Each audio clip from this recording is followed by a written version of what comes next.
100 शब्द प्रति मिनट शुरू। अर्थव्यवस्था की मजबूती के लिए घरेलू उत्पाद का बाहरी बाजार में पेठ बनाना बहुत जरूरी है। इस दृष्टि से भारत पिछड़ रहा है। इसके आयात और निर्यात में काफ़ी अंतर रहा है।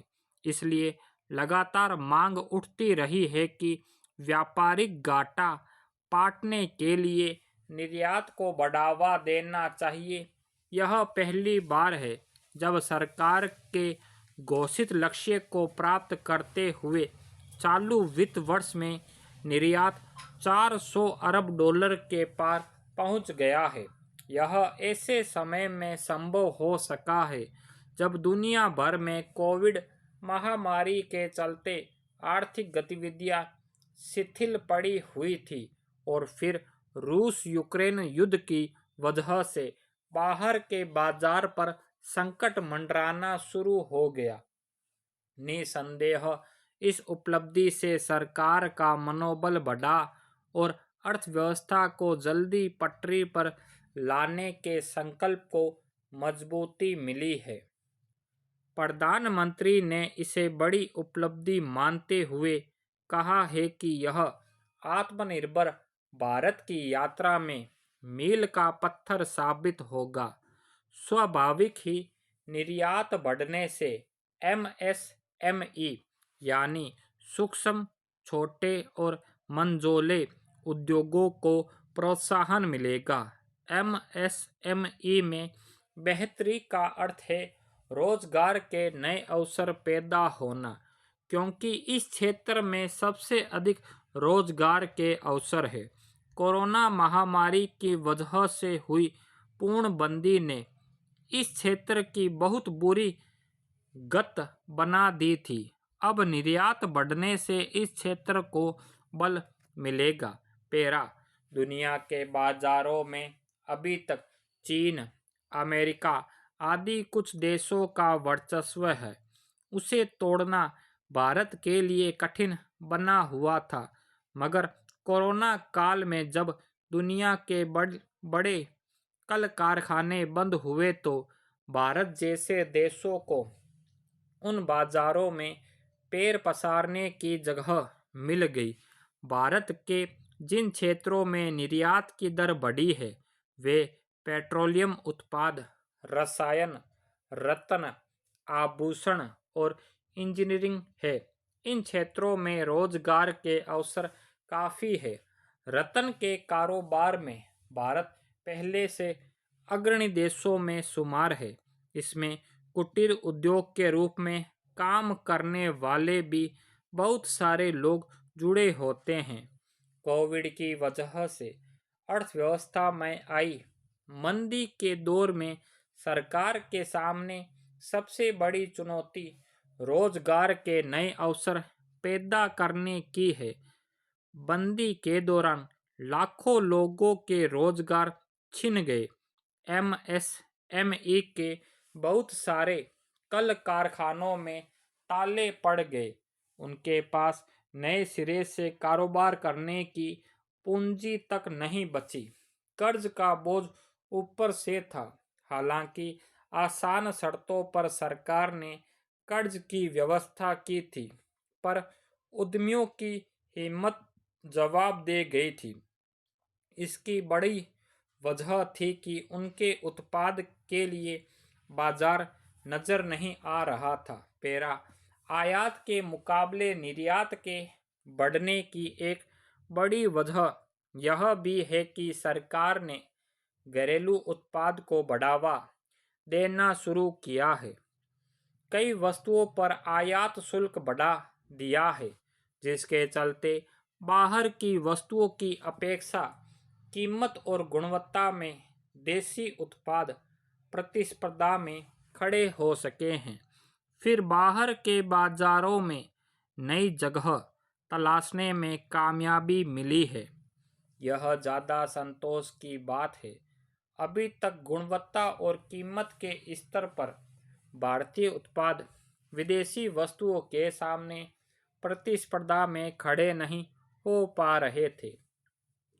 अब उनकी पहुंच बढ़ रही है तो यह इस बात का संकेत है कि बाहर के बाजारों में भारतीय उत्पाद की गुणवत्ता पर वहाँ के लोगों का भरोसा बढ़ा है।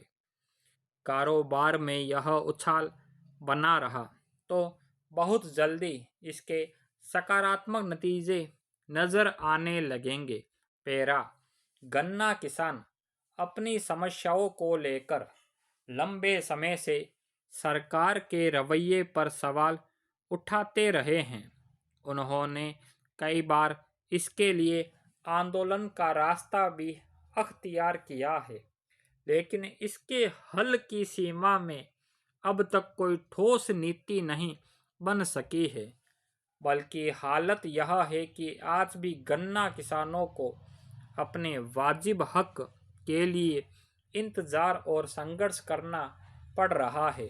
जब गन्ना किसान अपनी पीड़ा व्यक्त कर रहे होते हैं, तब उस पर गौर करना सरकार के संबंधित महकमों को जरूरी नहीं लगता और वे इस मसले पर विचित्र तर्क देते हुए सफाई पेश करने लगते हैं।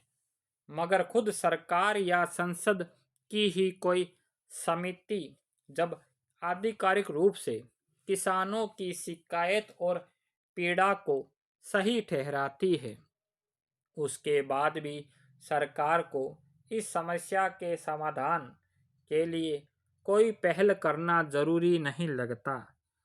संसद में मंगलवार को पेश खाद्य उपभोक्ता मामले एवं सार्वजनिक वितरण संबंधी स्थायी समिति ने अपनी रिपोर्ट में किसानों की गन्ना आपूर्ति का बकाया अब भी 16,612 करोड़ रुपए होने पर हैरानी जताई है।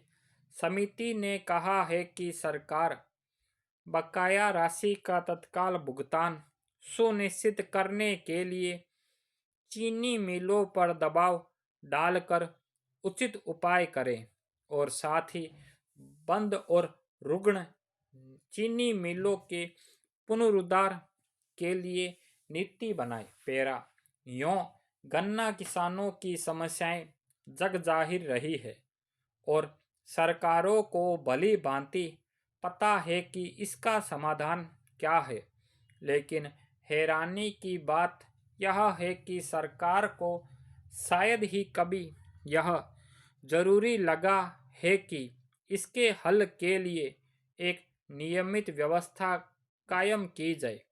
जब भी किसानों की ओर से अपनी मांगों को लेकर आंदोलन या विरोध प्रदर्शन जैसी स्थिति सामने आती है, तब सरकार तात्कालिक तौर पर राहत की घोषणा करती है, मगर उसे पूरा करने को लेकर निरंतरता और इच्छा शक्ति कभी नहीं दिखती।